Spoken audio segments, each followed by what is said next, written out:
Dear students, last class के अंदर शायद मैं डिफेक्ट्स कंप्लीट करवा चुका था और इम्प्योरिटी डिफेक्ट जिसमें एन टाइप और पी टाइप सेमीकंडक्टर्स के बारे में हमें स्टडी करना था, वो लास्ट टॉपिक था आपका। आज और अब जो अगला टॉपिक आपका आ रहा है वो आ रहा है इलेक्ट्रिकल प्रॉपर्टीज ऑफ सॉलिड, और this is the last topic of this chapter. ये चैप्टर का लास्ट टॉपिक होगा। देखो, इलेक्ट्रिकल प्रॉपर्टी की अगर बात करें तो इलेक्ट्रिकल प्रॉपर्टीज़ का मतलब है कि किसी सॉलिड के अंदर से करंट पास होता है या नहीं होता है। तो सबसे पहले केमिस्ट्री में कहते हैं कि किसी सब्सटेंस के अंदर से करंट पास होगा या नहीं होगा, इसके बेस पे एक सब्सटेंस को तीन कैटेगरीज में बांटा जाता है। एक को केमिस्ट्री में पता है किसका नाम दिया जाता है, कंडक्टर का नाम दिया जाता है। एक को किसका नाम दिया जाता है, इंसुलेटर का नाम दिया जाता है। और एक को किसका नाम दिया जाता है बेटा, सेमी कंडक्टर का नाम दिया जाता है। कंडक्टर क्या होता है, जो क्या करता है, ईजिली पास करंट। ईजिली पास का मतलब होता है आसानी से पास करना, और करंट का मतलब करंट, जो करंट को आसानी से पास कर दे उसे केमिस्ट्री में किसका नाम दिया जाएगा, कंडक्टर का नाम दिया जाएगा। इंसुलेटर क्या होता है, नॉट पास करंट, जो क्या नहीं करता बेटा, नॉट पास करंट ईजिली। जो आसानी से का मतलब क्या होता है, ईजिली करंट पास नहीं करता, उसको क्या बोलते हैं, इंसुलेटर बोलते हैं, या फिर बिल्कुल कहेंगे नॉट पास करंट। लेकिन बेटा सेमीकंडक्टर क्या होता है, जिसकी करंट पास करने की टेंडेंसी कंडक्टर और इंसुलेटर दोनों के बीच में हो। मतलब कंडक्टर से तो कम करंट पास करे और इंसुलेटर से ज़्यादा पास करे, इस वजह से इसका नाम क्या रखा गया है, सेमी। सेमी का मतलब क्या होता है, आधा, और कंडक्टर मतलब कंडक्टर। तो जिसकी कंडक्टिविटी क्या होती है बेटा, इन बिटवीन द इंसुलेटर, जिसकी कंडक्टिविटी किसके बीच में पाई जाती है, इंसुलेटर एंड कंडक्टर के बीच में जिसकी कंडक्टिविटी पाई जाती है। केमिस्ट्री कहती है कि जो कंडक्टर है ना, कंडक्टर वो क्या होता है बेटा, कंडक्टर वो होता है जिसकी कंडक्टिविटी कितनी होती है, 10⁴ से लेके जिसकी कंडक्टिविटी 10⁻7 तक होती है, वो क्या कहलाता है, कंडक्टर कहलाता है। अब थर्ड चैप्टर में तुमने पढ़ा होगा, कंडक्टिविटी को कप्पा से रिप्रेजेंट करते हैं। फॉर्मूला क्या होता है, G/L/A क्या होता है, फॉर्मूला होता है। जिसकी कंडक्टिविटी 10⁻4 से 10⁻7 के बीच में होती है, क्या कहलाता है आपका, तो जिसकी कंडक्टिविटी कितनी होती है, 10⁻4 से 10⁻7, वो कंडक्टर होता है। जिसकी कंडक्टिविटी काफ़ी कम कितनी होती है, 10⁻10 से लेकर 10⁻20।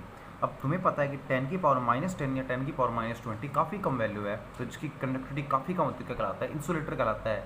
और सेमी कंडक्टर क्या होता है, जिसकी कंडक्टिविटी इन दोनों के बीच में पाई जाती है। दोनों के बीच का मतलब है कि 10⁻10 से लेकर 10⁻+4 के बीच में पाई जाती है। तो इन दोनों के बीच में जिसकी कंडक्टिविटी होती है वो क्या कहलाता है, इंसुलेटर कहलाता है, सॉरी सेमी कंडक्टर कहलाता है।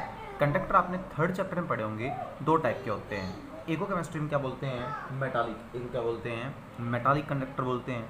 तो एक हमारा क्या कहलाता है, मेटालिक, और एक क्या कहलाता है बेटा, इलेक्ट्रोलाइटिक कंडक्टर कहलाता है। थर्ड चैप्टर में आपने पढ़ा था।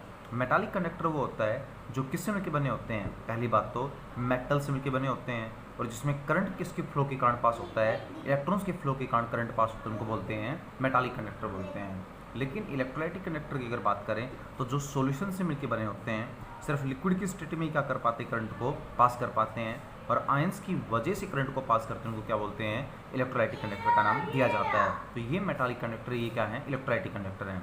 मेटालिक कंडक्टर के एग्जाम्पल में कॉपर आ सकता है, सिल्वर आ सकता है, सोडियम आ सकता है, ये आपकी क्या है, मेटालिक कंडक्टर हैं। बट इलेक्ट्रोलाइटिक कंडक्टर क्या होते हैं, NaCl, या तो कौन सा NaCl लेना बेटा, मोल्टन की फॉर्म में, या NaCl किस फॉर्म में ले सकते हो, एक्वस की फॉर्म में ले सकते हो।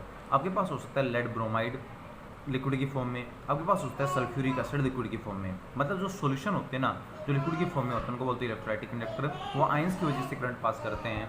और जो आपके पास मेटालिक कंडक्टर होते हैं वो क्या करते हैं बेटा, मेटल्स की वजह से क्या करते हैं, करंट को पास करते हैं। इलेक्ट्रॉन्स क्या होते हैं, इनमें से करंट कैरियर्स होते हैं। सबसे पहले फिर पूछे कि ठीक है, ये सारी चीज़ें हैं, मान गए। उसके बाद आपको ये भी पता है कि सेमी कंडक्टर भी दो टाइप के होते हैं। एक को क्या बोलते हैं बेटा, एन टाइप सेमी कंडक्टर क्या बोलते हैं, एक को एन टाइप, और एक को केमिस्ट्री में क्या बोला जाता है, पी टाइप सेमी कंडक्टर बोला जाता है। सेमी कंडक्टर भी दो टाइप के होते हैं, ये भी मैं आपको पहले पढ़ा चुका हूँ। और आपको पता होगा एन टाइप क्या होता है, जब 14th ग्रुप में 15th ग्रुप डालते हैं तो क्या बनता है, एन टाइप, और जब 14th ग्रुप में 13th ग्रुप के इंप्लूड डालते हैं क्या बनता है, आपका पी टाइप सेमी कंडक्टर बनता है। और एन टाइप और पी टाइप करने के बाद जो आपका अगला जो टॉपिक आ रहा है वो क्या है, अब आपको ये बताना है बेटा, एक बैंड थ्योरी, ये कौन सी थ्योरी आती है, बैंड थ्योरी होती है। बैंड थ्योरी किसके बारे में एक्सप्लेन करती है कि अगर कोई सब्सटेंस कंडक्टर है तो क्यों है, इंसुलेटर है तो क्यों है, सेमी कंडक्टर तो क्या है, इसके पीछे रीजन क्या है। तो बैंड थ्योरी कहती है कि कोई भी सब्सटेंस है, आप किसको ले लीजिएगा, लिथियम को ले लीजिएगा।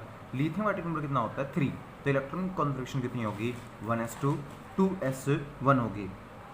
2s के बाद क्या आएगा यहाँ पर, 2p, और 2p बिल्कुल खाली पड़ा होता है। अब यहाँ देखने वाली बात है कि 2s में तो एक इलेक्ट्रॉन है, बट 2p के अंदर कितने इलेक्ट्रॉन होते हैं बेटा? 0 इलेक्ट्रॉन प्रेजेंट होते हैं। तो 2s में तो एक इलेक्ट्रॉन और 2p में कितने इलेक्ट्रॉन है? 0 इलेक्ट्रॉन है। केमिस्ट्री में ये कहा जाता है कि जहाँ इलेक्ट्रॉन प्रेजेंट होते हैं उसको केमिस्ट्री में क्या बोलते हैं? Valence shell. क्या बोलते हैं? आप सभी को पता होगा, वैलेंस सेल बोलते हैं जहाँ इलेक्ट्रॉन प्रेजेंट हो, और जहाँ इलेक्ट्रॉन प्रेजेंट ना हो, खाली हो, उसको केमिस्ट्री में किसका नाम दिया जाता है बेटा? Conduction band. किसका नाम दिया जाता है? कंडक्शन बैंड का नाम दिया जाता है। तो बैंड थ्योरी कहती है कि जब भी हम किसी मेटल की बात करेंगे उसमें जहाँ इलेक्ट्रॉन प्रेजेंट हैं वो क्या कहलाएगा? वैलेंस सेल या वैलेंस बैंड कहलाएगा, और जो खाली है तो उसको क्या बोलते हैं? कंडक्शन बैंड बोलते हैं। जैसे कि फॉर एग्जांपल के रूप में कि आपके पास कोई सब्सटेंस है, मैंने कहा कि जहाँ पर इलेक्ट्रॉन प्रेजेंट होते हैं उसको क्या बोलते हैं? Valence bond. क्या नाम दिया जाता है? Valence bond. वैलेंस बॉन्ड से ज़्यादा एनर्जी किसकी होती है बेटा? Conduction band. किसकी एनर्जी होती है? कंडक्शन बैंड की होती है। वैलेंस बैंड के अंदर इलेक्ट्रॉन क्या होते हैं? भरे होते हैं। तो ये क्या कहलाएगा? आपका फील्ड। क्या कहलाएगा बेटा? फील्ड कहलाएगा। लेकिन इसमें इलेक्ट्रॉन खाली नहीं होते, ये क्या कहलाएगा बेटा? आपका एम्प्टी कहलाएगा। तो कंडक्शन बैंड आपका क्या होता है? एम्प्टी होता है। ठीक है। अब कहते हैं कि वैलेंस बैंड और कंडक्शन बैंड के बीच में जो क्या प्रेजेंट होता है? गैप होता है, एनर्जी का गैप।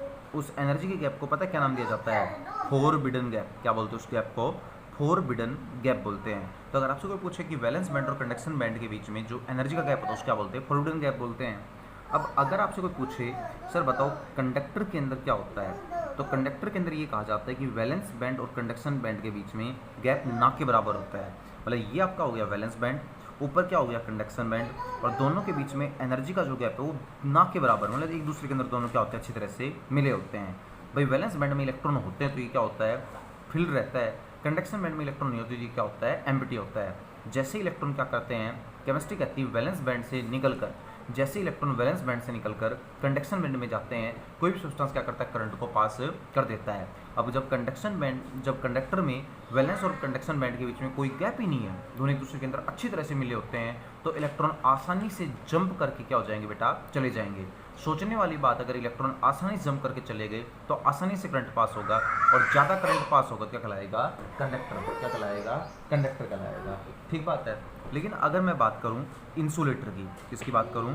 इंसुलेटर की बात करूं तो इंसुलेटर क्या होता है? तो अगर इंसुलेटर की बात करें तो इंसुलेटर क्या होता है बेटा?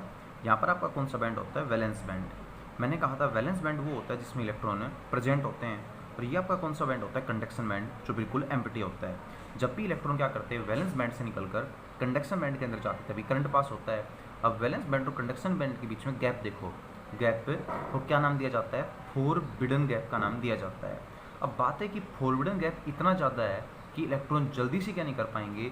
जंप करके कंडक्शन बैंड में नहीं जा पाएंगे, और जैसे ही इलेक्ट्रॉन वैलेंस बैंड से निकलकर कंडक्शन बैंड में जाते हैं तभी करंट पास होता है। या तो गैप बहुत ज़्यादा है तो इलेक्ट्रॉन जल्दी से पास नहीं होंगे, करंट पास नहीं होगा, तो क्या कहलाएगा? ये इंसुलेटर कहलाएगा। बेटा एक होता है कंडक्टर, एक होता है इंसुलेटर, तो एक हमारे पास क्या होता है? Semi conductor. सेमी कंडक्टर में ये कहा जाता है कि वैलेंस बैंड और कंडक्शन बैंड के अंदर गैप तो होता है, तो वैलेंस बैंड और कंडक्शन बैंड के अंदर गैप तो होता है, उस गैप को क्या बोलते हैं? फोरबिडन गैप बोलते हैं। बट ये गैप काफ़ी कम होता है, मतलब ये गैप है, ये कंडक्टर से तो क्या मिलेगा आपको? ज़्यादा, और इंसुलेटर से क्या मिलेगा? कम। तो इससे क्या होगा? कुछ इलेक्ट्रॉन तो जंप करके चले जाएंगे वैलेंस बैंड में से, और कुछ इलेक्ट्रॉन जंप करके नहीं जा पाएंगे। अब कुछ चले जाएंगे, कुछ नहीं जा पाएंगे, तो कुछ करंट पास होगा। कुछ का मतलब करंट क्या होगा? कम मात्रा में पास होगा, और कम मात्रा में पास क्या कहलाता है? सेमीकंडक्टर कहलाता है। तो सबसे पहले बेटा आपको 2 मिनट पहले बताया था कि एक बैंड थ्योरी होती है, वो बैंड थ्योरी क्या करती है? ये एक्सप्लेन करने में हमारी हेल्प करती है कि दिया गया सब्सटेंस कंडक्टर, सेमीकंडक्टर या इंसुलेटर क्यों है। तो मैंने कहा था किसी भी सॉलिड में, किसी भी मेटल में 2 तरह के बैंड माने जाते हैं। जहाँ इलेक्ट्रॉन प्रेजेंट होते हैं उसको बोलते हैं वैलेंस सेल या वैलेंस बैंड, और उससे अगली जो सेल खाली होती है उसको बोलते हैं कंडक्शन बैंड। जैसे इलेक्ट्रॉन क्या करता है? वैलेंस बैंड से जंप करके कंडक्शन बैंड के अंदर जाता है, उसको क्या बोलते हैं बेटा? कंडक्टर। और जब भी करंट पास होगा इलेक्ट्रॉन निकल के ही जाएंगे। अब यहाँ पर पॉइंट क्या निकल के आता है? पॉइंट ये निकल के आता है कि सर दोनों के बीच में जो एनर्जी का गैप होता है उस गैप को क्या बोलते हैं? फोरबिडन गैप बोलते हैं। कंडक्टर में फोरबिडन गैप ना के बराबर होता है, तो इलेक्ट्रॉन आसानी से निकल के चले जाते हैं। अब इलेक्ट्रॉन अगर आसानी से जा रहे हैं, पास हो रहे हैं, तो क्या कहलाएगा? कंडक्टर। बेटा इंसुलेटर में गैप इतना ज़्यादा होता है कि इलेक्ट्रॉन जंप ही नहीं कर पाते, तो क्या कहलाएगा? इंसुलेटर कहलाएगा। सेमी कंडक्टर में कई बार तो इलेक्ट्रॉन चले जाते हैं और कई बार नहीं जा पाते, क्योंकि गैप दोनों के बीच में होता है, तो कुछ इलेक्ट्रॉन तो चले जाते हैं और कुछ इलेक्ट्रॉन नहीं जा पाते। अब कुछ चले जाते हैं, कुछ नहीं जा पाते, तो इसका मतलब कुछ करंट पास होगा, कुछ का मतलब थोड़ा बहुत करंट पास होगा। इस वजह से जो केमिस्ट्री में किसका नाम दिया जाता है, सेमीकंडक्टर का नाम इसको दिया जाता है। तो ये कहानी थी हमारी कंडक्टर, सेमीकंडक्टर और इंसुलेटर के बारे में, जो कि मैंने आपको एक्सप्लेन कर दी है। हो जाएगा यहाँ तक? ठीक है। नेक्स्ट की अगर 1 मिनट के लिए बात की जाए तो हमारी वैसे केमिस्ट्री कहती है 2 तरह के कंडक्टर होते हैं। एक को बेटा क्या बोलते हैं, इंट्रिंसिक, क्या बोलते हैं, इंट्रिंसिक कंडक्टर बोलते हैं, और एक को केमिस्ट्री में बोलते हैं एक्सट्रिंसिक कंडक्टर कहा जाता है। कंडक्टर 2 टाइप के होते हैं, एक को क्या बोलते हैं, इंट्रिंसिक, और एक को क्या बोलते हैं, एक्सट्रिंसिक कंडक्टर बोलते हैं। ठीक है, तो first one is intrinsic, second one is extrinsic conductor. Intrinsic का मतलब क्या होता है, देखो नाम से समझने की कोशिश करो। इंट्रिंसिक सेमीकंडक्टर और एक्सट्रिंसिक। इंट्रिंसिक का मतलब एक ऐसा कंडक्टर जिसमें तुमने बाहर से कुछ नहीं मिलाया है, वो अंदर ही अंदर कुछ हुआ और इसकी वजह से क्या बन गया, कंडक्टर बन गया। दोबारा बताता हूँ मैं कि मान लो कोई प्योर सब्सटेंस था, वो करंट पास नहीं कर रहा, लेकिन हमने सपोज करो उसको हीट किया, उसके अंदर ही अंदर कुछ ऐसा हुआ, हमें कुछ नहीं किया, अंदर ही अंदर कुछ ऐसा हुआ जिससे वो थोड़ा बहुत करंट पास करने लग गया, और जो थोड़ा बहुत करंट पास करे वो किस में कन्वर्ट हो जाएगा, कंडक्टर में। तो प्योर सब्सटेंस किस में कन्वर्ट हो गया, सेमी कंडक्टर में कन्वर्ट हो गया, अंदर ही अंदर कन्वर्ट होकर कहलाएगा इंट्रिंसिक सेमीकंडक्टर कहलाएगा। बट एक्सट्रिंसिक सेमीकंडक्टर क्या होता है, मैंने आपको बताया था, एक प्योर सब्सटेंस है, हमने बाहर से उसमें कुछ मिलाया, जैसे तुमने देखा होगा हम 14th ग्रुप में क्या मिलाते हैं, 15th ग्रुप, या क्या मिलाते हैं, 13th ग्रुप मिलाते हैं। एन और पी टाइप के तुम्हारे पास सेमीकंडक्टर बनते हैं जब प्योर सब्सटेंस में इम्प्योरिटीज मिलाई जाती है बाहर से, और सेमीकंडक्टर बन जाता है, इसको क्या बोलते हैं, एक्सट्रिंसिक। तो इंट्रिंसिक का मतलब आपने बाहर से कुछ ऐड नहीं किया है, आपने बस हीट किया था, और हीट करने की वजह से कुछ चेंज आया, उस चेंज की वजह से सब्सटेंस से कंडक्टर बन गया, सेमीकंडक्टर बन गया, उस सेमीकंडक्टर का नाम दिया जाएगा इंट्रिंसिक। लेकिन बेटा अगर आपने बाहर से कुछ ऐड किया है जिसकी वजह से सेमीकंडक्टर बना, उसको बोला जाता है एक्सट्रिंसिक सेमीकंडक्टर। एक्स का मतलब होता है आउट, आउट मतलब बाहर। दूसरा एक होता है हमारे पास 13th 15th सेमीकंडक्टर। कोई पूछे सर 13th 15th सेमीकंडक्टर क्या होता है, तो केमिस्ट्री कहती है जब 13th ग्रुप के एलिमेंट को और क्या करते हैं बेटा, 15th ग्रुप के एलिमेंट को आपस में मिला दिया जाए। तो हमारे पास 13th ग्रुप के एलिमेंट मान लो कौन है, एल्यूमिनियम, और 15th ग्रुप के एलिमेंट कौन है, आर्सेनिक। मैंने क्या किया, एल्यूमिनियम प्लस आर्सेनिक दोनों को मिला दिया। तो जब हम 13th और 15th ग्रुप के एलिमेंट्स को जब आपस में मिलाते हैं तो जो सेमीकंडक्टर बनता है उसको क्या नाम दिया जाता है, 13th 15th सेमीकंडक्टर का नाम दिया जाता है। तो सेमीकंडक्टर भी कई टाइप के होते हैं, n type semiconductor, p type semiconductor, वो आप पढ़ चुके हैं। एक्सट्रिंसिक सेमीकंडक्टर और इंट्रिंसिक सेमीकंडक्टर वो भी आप पढ़ चुके हैं, और 13th 15th सेमीकंडक्टर वो भी आप पढ़ चुके हैं कि जब 13th ग्रुप के एलिमेंट को 15th ग्रुप के एलिमेंट में मिलाया जाएगा तो जो बनेगा वो क्या कहलाएगा, 13th 15th सेमीकंडक्टर कहलाएगा। केमिस्ट्री ये कहती है कि सर जब भी किसी कंडक्टर में से करंट पास होता है, टेम्परेचर क्या करता है बेटा, उसकी कंडक्टिविटी को अफेक्ट करता है। ठीक है, जब भी किसी कंडक्टर में से करंट पास करते हैं, टेम्परेचर कंडक्टिविटी को अफेक्ट करता है। नॉर्मली ये कहा जाता है अगर तुम सेमी कंडक्टर लोगे और सेमी कंडक्टर का टेम्परेचर क्या करोगे, इंक्रीज करोगे, क्या करोगे, टेम्परेचर इंक्रीज करोगे, तो सेमी कंडक्टर की जो कंडक्टिविटी है वो क्या हो जाएगी बेटा, इंक्रीज हो जाएगी, मतलब बढ़ जाएगी। तो सेमी कंडक्टर का टेम्परेचर बढ़ाओगे तो कंडक्टिविटी बढ़ जाएगी। लेकिन अगर आप बात करें कंडक्टर की, तो एक काम करना बेटा, 3rd चैप्टर में जाके देख लेना, अगर मेटालिक कंडक्टर है और आपने टेम्परेचर बढ़ा दिया तो कंडक्टिविटी घट जाएगी, और अगर बेटा इलेक्ट्रोलाइटिक कंडक्टर है, टेम्परेचर बढ़ाया तो कंडक्टिविटी बढ़ जाएगी। ये आप 3rd चैप्टर में डिस्कस कर सकते हैं, कंडक्टर में मेटालिक इलेक्ट्रोलाइटिक कंडक्टर को टेम्परेचर कैसे अफेक्ट करता है। मैंने दोनों की डिफरेंस में ये चीज़ लिखवा रखी है ऑलरेडी। ठीक है, तो सेमी कंडक्टर का टेम्परेचर इंक्रीज करेंगे, कंडक्टिविटी इंक्रीज होती है। कंडक्टर का टेम्परेचर इंक्रीज करेंगे, अगर कंडक्टर हुआ मेटालिक तो कंडक्टिविटी डिक्रीज होगी, और कंडक्टर हुआ अगर इलेक्ट्रोलाइटिक तो कंडक्टिविटी क्या होगी, इंक्रीज होगी। ये आपने शायद पढ़ा होगा, मैंने बताया था कि बेटा जो पोल टू पोल वायर लगे होते हैं, उन वायर्स में से करंट बताओ कब ज़्यादा पास होता है, समर सीजन में या विंटर सीजन में। तो आपका राइट आंसर था शायद विंटर सीजन। क्यों, क्योंकि समर सीजन में टेम्परेचर बढ़ जाता है, और वायर क्या है, मेटालिक कंडक्टर है, मेटालिक कंडक्टर का टेम्परेचर बढ़ेगा तो कंडक्टिविटी क्या होगी, घट जाएगी। तो ये आपको 3rd चैप्टर में पढ़ाई और वहाँ से आप देख सकते हैं। इसके बाद आपका अगला सब्सटेंस आता है, एक आता है बेटा ReO3, बाकी इसमें पढ़ने की रिक्वायरमेंट नहीं है। एक सब्सटेंस होता है ReO3, रीनियम ऑक्साइड बोला जाता है। कहते हैं बेटा इसकी लश्चर का मतलब चमक, या आप कह सकते हैं अपीरेंस। अपीरेंस का मतलब होता है जैसा वो दिखता है वो लश्चर, और इसकी जो कंडक्टिविटी होती है वो, मैं दोबारा बोल रहा हूँ, रीनियम जो ऑक्साइड होता है उसकी लश्चर का मतलब चमक, और जो कंडक्टिविटी होती है वो जस्ट कैसी होती है, कॉपर जैसी होती है। कैसी होती है, कॉपर जैसी होती है। तो रीनियम ऑक्साइड जो होता है उसकी लश्चर और कंडक्टिविटी दोनों किससे मैच करती हैं बेटा आप कहेंगे कॉपर जैसी मैच करती है। रेनियम ऑक्साइड एक अच्छा क्या होता है, कंडक्टर होता है। Most of the transition metals के ऑक्साइड होते हैं।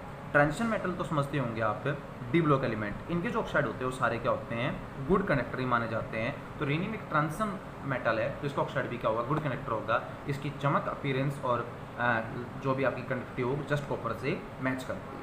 ठीक है, एक और सब्सटेंस होता है, इसको बोलते हैं Piaggio electrical substance. Piaggio electrical substance क्या होता है, कई बार ऐसे सब्सटेंसेस होते हैं जिनको जब हम क्या करते हैं, या तो स्ट्रेच करते हैं, स्ट्रेच कर लो, या फिर क्या करते हैं बेटा, कंप्रेस करते हैं। मतलब कंप्रेस का होता है दबाना और स्ट्रेच का होता है खींचना।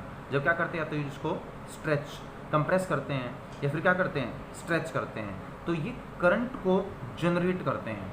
जो सब्सटेंस क्या करते हैं, स्ट्रेच करने से या कंप्रेस करने से करंट को जनरेट करे, उसको क्या नाम दिया जाएगा, पियाजियो इलेक्ट्रिकल सब्सटेंस का नाम दिया जाता है। और एक हमारे पास होता है बेटा पायरो इलेक्ट्रिकल सब्सटेंस। ये पियाजियो इलेक्ट्रिकल सब्सटेंस मान लो ये है, जैसे हम क्या करेंगे, इसको खींचेंगे तो करंट देगा, या दबाएंगे तो करंट देगा। मतलब जो स्ट्रेच करें और जिसको या क्या करें बेटा, कंप्रेस करें, तो जो इलेक्ट्रिसिटी को जनरेट करे उसको बोलते हैं पियाजियो इलेक्ट्रिकल सब्सटेंस। एक होता है पायरो इलेक्ट्रिकल सब्सटेंस होता है। पायरो इलेक्ट्रिकल सब्सटेंस की अगर बात की जाए तो आप ये बोल सकते हैं कि पायरो का मतलब होता है हीट। जब कई बार ऐसा होता है कि जब किसी सब्सटेंस को गर्म करते हैं तो उसमें से क्या होता है, इलेक्ट्रिकल करंट जनरेट होता है। तो गर्म करने की वजह से अगर करंट जनरेट होगा तो केमिस्ट्री में क्या नाम दिया जाएगा, पायरो इलेक्ट्रिकल सब्सटेंस का नाम दिया जाएगा। तो पियाजियो क्या होता है, स्ट्रेच या कंप्रेसिंग के दौरान अगर करंट जनरेट करे तो पियाजियो इलेक्ट्रिकल सब्सटेंस, हीट करें तो करंट जनरेट करे क्या कहलाएगा, पायरो इलेक्ट्रिकल सब्सटेंस कहलाता है। एक होती है बेटा सुपर कंडक्टर या सुपर कंडक्टिविटी। कोई पूछे सर सुपर कंडक्टिविटी क्या होती है, तो एक ऐसा कंडक्टर जिसका रेजिस्टेंस कितना हो, 0 या बहुत कम हो। अब भाई रेजिस्टेंस क्या होता है, जो करंट को अपोज करता है, और वही 0 है तो करंट अपोज नहीं होगा, करंट काफ़ी ज़्यादा पास होगा। और जिसमें से ज़्यादा करंट पास हो उसको केमिस्ट्री में क्या बोलते हैं, सुपर कंडक्टर बोलते हैं। तो सुपर कंडक्टर उन सब्सटेंसेस को कहा जाता है जिनमें से बहुत ज़्यादा करंट पास होता है, उनको सुपर कंडक्टर का नाम दिया जाता है। केमिस्ट्री कहती है कि सुपर कंडक्टर की अगर बात की जाए तो आप ये कह सकते हैं कि हमारी जो हाइड्रोजन गैस होती है या हीलियम गैस होती है वो वेरी लो टेम्परेचर पे, तो 3 से लेकर 4 केल्विन टेम्परेचर पे किसकी तरह काम करती है, सुपर कंडक्टर की तरह काम कर जाती है। ठीक है, कुछ और सब्सटेंसेस होते हैं सुपर कंडक्टर की तरह काम करते हैं, बट आपको ध्यान रखना है कि सुपर कंडक्टर होते क्या हैं। तो आप ये बताओगे बेटा कि जो सब्सटेंस का रेजिस्टेंस बहुत कम होता है या 0 रेजिस्टेंस जो करते हैं उनको क्या बोलते हैं, सुपर कंडक्टर बोला जाता है। बेटा हमारी जो मेटल है ना, मेटल वो सुपर कंडक्टर्स की तरह काम कर सकती हैं बट वेरी लो टेम्परेचर। और कितने लो टेम्परेचर पे, 3 से लेकर 4 केल्विन टेम्परेचर पे सुपर कंडक्टर की तरह काम कर जाते हैं। अब अगर आपसे कोई पूछे बताओ सुपर कंडक्टर बनता कैसे है या इतना लो टेम्परेचर कैसे आता है, तो कहते हैं हीलियम गैस की कैपेसिटी है टेम्परेचर क्या करने की, लो करने की। तो अगर हम हीलियम गैस को यूज करें तो टेम्परेचर कितना हो जाएगा, 3 से लेकर 4 केल्विन। और जब किसी मेटल का टेम्परेचर इतना हो जाए तो किसकी तरह काम करता है, सुपर कंडक्टर की तरह काम कर देता है। हमारे पास एक एलिमेंट होता है नियोबियम, ठीक है, NB आपने पढ़ा होगा, लाख सोचा यारी जरा निभा, तो NB मतलब निभा, एक डी ब्लॉक एलिमेंट है। नियोबियम एक अलॉय बनाता है, क्या बनाता है, अलॉय बनाता है। वो अलॉय बेटा लगभग 23 केल्विन के ऊपर किसकी तरह काम करती है, सुपर कंडक्टर की तरह काम करती है। तो जिसका रेजिस्टेंस 0 उसको सुपर कंडक्टर बोलते हैं। मेटल जनरली लो टेम्परेचर पे सुपर कंडक्टर की तरह काम करती हैं, 3 से लेकर 4 केल्विन पे लगभग सारी मेटल काम करती हैं। नियोबियम एक अलॉय बनाती है जो 23 केल्विन टेम्परेचर पे भी सुपर कंडक्टर की तरह काम कर देती है। इतना लो टेम्परेचर बनाने के लिए किसकी हेल्प ली जाती है, हीलियम की हेल्प ली जाती है। Thank you, this chapter is completed.